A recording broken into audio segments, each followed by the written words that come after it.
जहिले नि मबाट केही न केही कुकाण्ड त भकै हुन्छ के ल त नि गाइज हाम्रो 392 डे को मिनी ब्लग को सुरुवात गरौँ कुछ यसरी।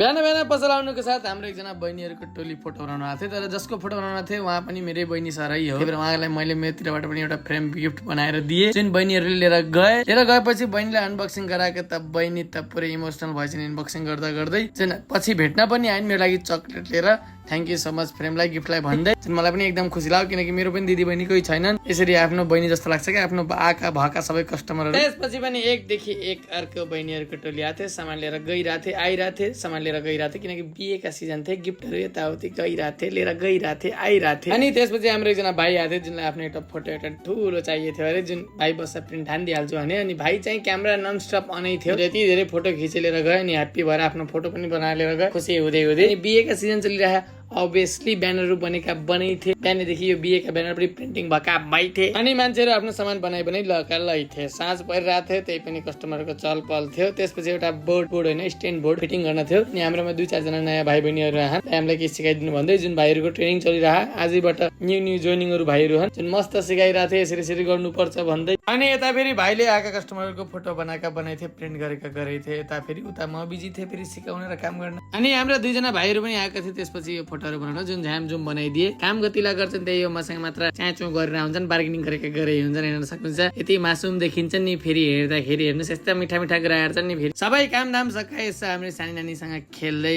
यसो कुराकानी गर्दै च्याचो गर्छन् कि उनी। त्यसपछि मिनी ब्लग सक्काउँदै ल त नि गाइज, भोलि नयाँ ब्लग नयाँ जसको साथ भेटौँला।